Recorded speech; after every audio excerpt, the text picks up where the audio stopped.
Hello साथियों, नमस्कार। स्वागत है आप सभी का। कैसे हैं आप सब? उम्मीद करते हैं आप सभी अच्छे होंगे। दोस्तों, आज के इस वीडियो में हम बात करेंगे भारत की प्रमुख महिलाएं और उनके जन्म स्थान को लेकर जो भी जरूरी सवाल आपकी परीक्षा में पूछे गए हैं, उन्हें यहाँ पे हम डिस्कस करने वाले हैं। कई बार ऐसा होता है, बहुत सारी प्रसिद्ध महिलाएं हैं जिनके जन्म स्थान को लेकर सवाल आपसे पूछता है। तो ये बड़ा इंपॉर्टेंट टॉपिक है और इस पे हम लोग बहुत सारे वीडियोस करने वाले हैं। तो पहला वीडियो आज आपके सामने है। आइए स्टार्ट करते हैं प्रथम सवाल से। किसका जन्म कालका हरियाणा में हुआ था? इनमें से कौन है जिसका जन्म कालका हरियाणा में हुआ था? तो उत्तर की बात करेंगे, पहले का जो आंसर होगा वो आपका ए होगा, अरोड़ा आसफ अली। आइए इसको हम थोड़ा सा हाईलाइट कर लेते हैं पहले और उसके बाद यहाँ पे टिक करते हैं, जिससे आपको समझने में आसानी रहे। अरोड़ा आसफ अली का नाम आपने सुन रखा है। इनका जन्म 16 जुलाई 1909 में हुआ था। इनकी मृत्यु 29 जुलाई 1996 में हुई थी। इनका पुरस्कार अंतरराष्ट्रीय लेनिन शांति पुरस्कार 1964 में दिया गया। भारत रत्न सम्मान 1997 में दिया गया। इलाहाबाद उत्तर प्रदेश में इनमें से किसका जन्म हुआ था? यह आपका 2 नंबर रहेगा। उत्तर की बात करेंगे, आपका विजय लक्ष्मी पंडित यहाँ पे सही जवाब है। क्या है? विजय लक्ष्मी पंडित, जो कि आपको याद रखना है। ठीक है। इनके बारे में अगर हम जान लें, इनका जन्म 18 अगस्त 1900 में इलाहाबाद उत्तर प्रदेश में हुआ था। इनकी मृत्यु 1 दिसंबर 1990 देहरादून की कही जाती है। विजयलक्ष्मी पंडित एक भारतीय राजनीतिक थी और बाकी इनके विषय में आप जानते हैं। महाराष्ट्र के सतारा जिले के नायगांव में इनमें से किसका जन्म हुआ था? यह आपका 3 नंबर सवाल है। उत्तर हो जाएगा सावित्रीबाई फूले। विशेष रूप से जान लें, इनका जन्म 3 जनवरी 1831 में हुआ था। इनकी मृत्यु 10 मार्च 1897 की मानी जाती है। सावित्रीबाई फूले महाराष्ट्र की एक भारतीय समाज सुधारक, शिक्षाविद और कवयित्री के रूप में जानी जाती हैं, मानी जाती हैं। उन्हें भारत की पहली महिला शिक्षिका के रूप में भी जाना जाता है। अपने पति ज्योतिबा राव फूले के साथ इन्होंने भारत में महिलाओं की शिक्षा के लिए बहुत इंपॉर्टेंट भूमिका निभाई है। भारतीय नारीवाद की जननी भी इन्हें ही कहा जाता है। इनमें से कौन है जिनका जन्म पोटलडांगा कलकत्ता में हुआ था? उत्तर की बात करेंगे तो यहाँ पे आपका जवाब हो जाएगा आशा पूर्णा देवी, जो कि आपको याद रखना है, भूलना नहीं है। इनका जन्म 8 जनवरी 1909 में हुआ था। इनकी मृत्यु 13 जुलाई 1995 की मानी जाती है। आशा पूर्णा देवी बंगाली में एक प्रमुख भारतीय उपन्यासकार और कवयित्री के रूप में जानी जाती हैं। 1976 में इन्हें भारत सरकार द्वारा ज्ञानपीठ पुरस्कार से सम्मानित किया गया। किसका जन्म इलाहाबाद उत्तर प्रदेश में हुआ? इनमें से कौन है जिनका जन्म इलाहाबाद उत्तर प्रदेश में हुआ? तो 5 के उत्तर की बात करेंगे, इंदिरा गांधी सही हो जाएगा। इनका जन्म 19 नवंबर 1917 में हुआ था। इनकी मृत्यु 31 अक्टूबर 1984 में हुई थी। स्मारक शक्ति स्थल। इंदिरा प्रियदर्शनी गांधी भारत की तीसरी प्रधानमंत्री के रूप में जानी जाती हैं। तो इंपॉर्टेंट किरदार है, याद रखिएगा।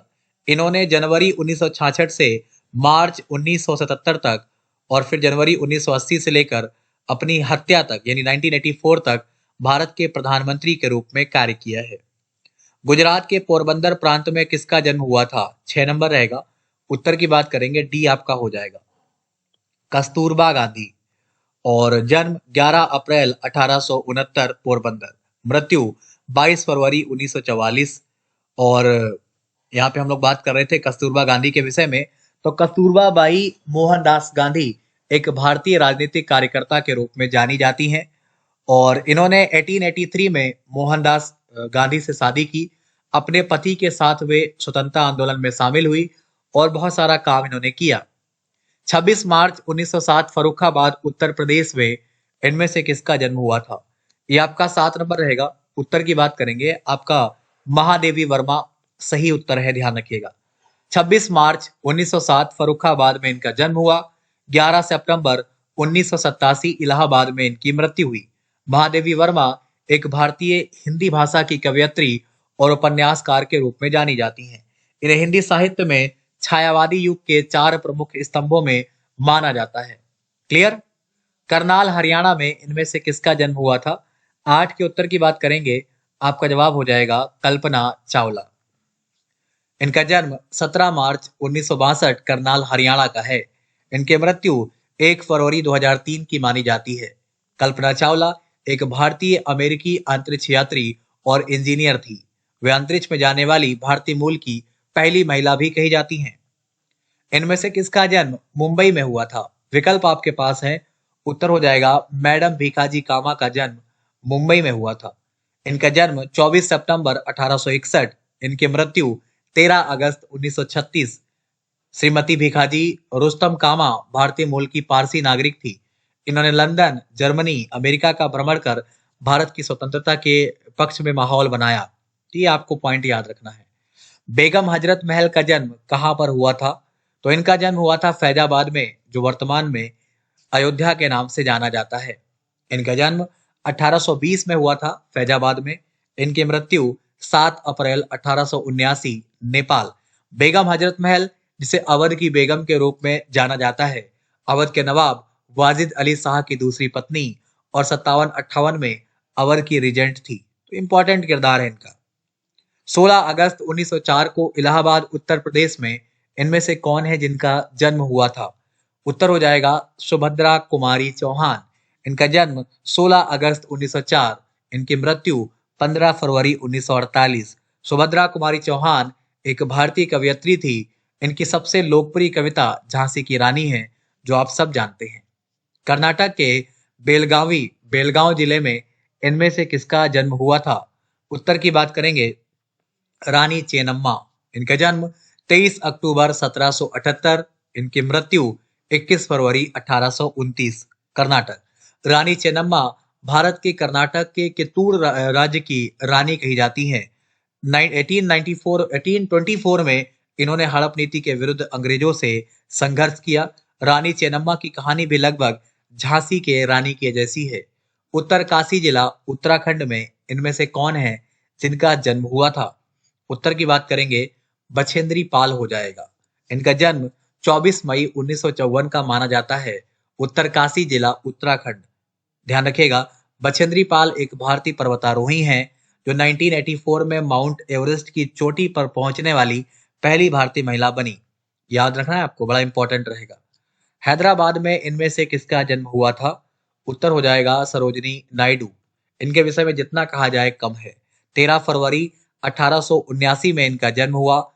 2 मार्च 1949 में इनकी मृत्यु हुई। सरोजिनी नायडू एक भारतीय राजनीतिक कार्यकर्ता और कवयित्री कही जाती हैं। इन्हें भारत कोकिला कहा जाता है। इनके लिए राष्ट्रीय महिला दिवस मनाया जाता है। तो बड़ा इंपॉर्टेंट है। इनमें से कौन है जिनका जन्म आसाम में हुआ था?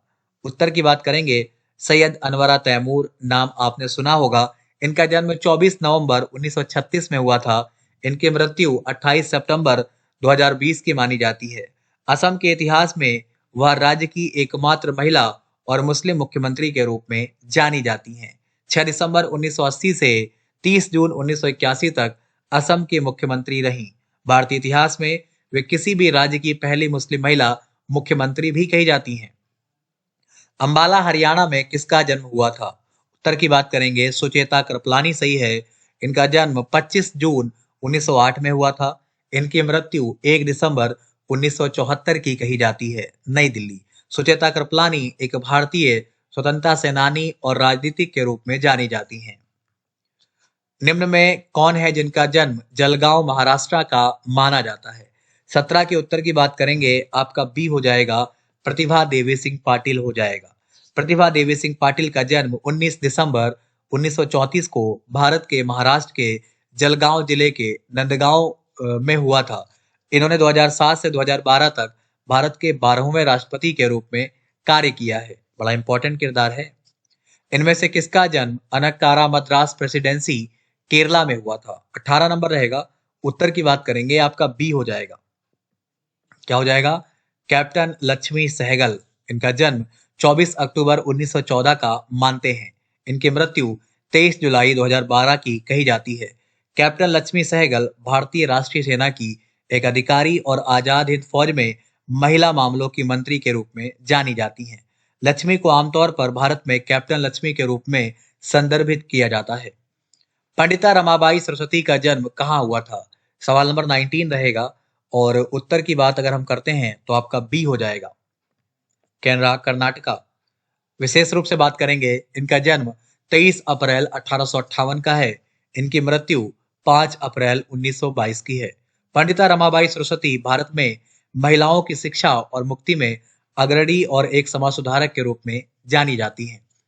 निम्न में कौन है जिनका जन्म डींग असम में हुआ था? सवाल नंबर 20 है। उत्तर की बात करेंगे, हिमा दास आपका सही जवाब है। हिमा दास का जन्म 9 जनवरी 2000 को असम में हुआ था। हिमा दास डींग एक्सप्रेस के उपनाम से जानी जाती हैं। ये बड़ा इंपॉर्टेंट किरदार है इनका। आरती साहा का जन्म कहां पर हुआ था? 21 नंबर है। उत्तर हो जाएगा कोलकाता। इनका जन्म 24 सितंबर 1940 का है। इनकी मृत्यु 23 अगस्त 1994 की है। आरती साहा एक भारतीय बंगाली लंबी दूरी की तैराक के रूप में जानी जाती हैं। असीमा चटर्जी का जन्म स्थान बताना है आपको। 22 नंबर है आपका कलकत्ता सही हो जाएगा यहाँ पे। और याद रखिएगा 23 सितंबर 1917 में इनका जन्म हुआ। 22 नवंबर 2006 में इनकी मृत्यु हुई। असीमा चटर्जी एक भारतीय कार्बनिक रसायनज्ञ के रूप में जानी जाती हैं। वह किसी भारतीय विश्वविद्यालय से डॉक्टरेट की उपाधि प्राप्त करने वाली पहली महिला थी। बेगम अख्तर का जन्म स्थान बताना है आपको। सवाल नंबर 23 है। उत्तर आपका ए हो जाएगा, मतलब फैजाबाद हो जाएगा। जन्म 7 अक्टूबर 1914 फैजाबाद। मृत्यु 30 अक्टूबर 1974 अहमदाबाद। ये आपको पॉइंट याद रखने हैं। चलिए आगे बढ़ते हैं अगले सवाल की तरफ, और बाकी आप जानते हैं। मुंबई महाराष्ट्र में इनमें से किसका जन्म हुआ था? सवाल नंबर 24 है। उत्तर की बात करेंगे, आपका उत्तर रीता फारिया हो जाएगा। मुंबई में 1943 में जन्मी रीता फारिया पहली भारतीय और एशियाई मूल की महिला हैं जिन्होंने 1966 में मिस वर्ल्ड का टाइटल जीता। वे पहली भारतीय मिस वर्ल्ड हैं जिन्होंने चिकित्सा शास्त्र में भी विशेषज्ञता हासिल की। निम्न में किसका जन्म चंडीगढ़ में हुआ था? सवाल नंबर 25 है और बेहद इंपॉर्टेंट रहेगा। इनमें से क्या उत्तर देंगे? मदर टेरेसा और सरोजिनी नायडू, सुचेता कृपलानी, नीरजा भनोट। तो हम यहाँ पे बात कर रहे हैं नीरजा भनोट के विषय में, और इनका जन्म 7 सितंबर 1963 में हुआ था। इनकी मृत्यु 5 सितंबर 1986 में हुई थी। कराची हवाई अड्डा, सिंध, पाकिस्तान। नीरजा भनोट मुंबई में पैन एम एयरलाइंस की एयर होस्टेस थी। 5 सितंबर 1986 को मुंबई से न्यूयॉर्क जा रहे पैन एम फ्लाइट 73 के अपहरण विमान में यात्रियों की सहायता और सुरक्षा करते हुए आतंकवादियों की गोलियां खाकर इनकी मृत्यु हो गई। ठीक है, तो ये आपका आज का महत्वपूर्ण सेशन था जिसमें हम लोगों ने भारत की प्रमुख महिलाएं और उनके जन्म स्थान को लेकर महत्वपूर्ण सवाल किए हैं, जिसके और भी पार्ट आपको आगे मिलने वाले हैं। तो अगर आप जुड़ते हैं तो आपको हर एक चीज बेहतर मिलती है। इसके अतिरिक्त में अगर आपने अभी तक मुझे अनअकैडमी फॉलो नहीं किया है तो नीचे वीडियो के डिस्क्रिप्शन में एक लिंक है जहां से आप मुझे फॉलो कर सकते हैं, अपनी तैयारी को बेहतर कर सकते हैं, आने वाले ढेर सारे बैच ज्वाइन कर सकते हैं, अपने सिलेबस के अनुसार पढ़ाई कर सकते हैं, अपने डाउट्स क्लियर कर सकते हैं, बहुत सारे नोट्स प्राप्त कर सकते हैं। तो भाई बहुत ही इंपॉर्टेंट है और याद रखना है आपको। ठीक है भाई, ये आपके बहुत सारे बैच हैं। अगर आप वीडियो को बाद में देख रहे हैं तो आप इनकी रिकॉर्डिंग देख सकते हैं। ठीक है, कोड अप्लाई करेंगे दीपक सिंह YT10 और जुड़ जाएंगे अनअकैडमी प्लस पे, जहां पर आपको चीजें विस्तार से पढ़ने को मिलती हैं। फिलहाल आज के लिए हम इतना ही रखेंगे और जल्द मिलेंगे किसी नए वीडियो के साथ। धन्यवाद।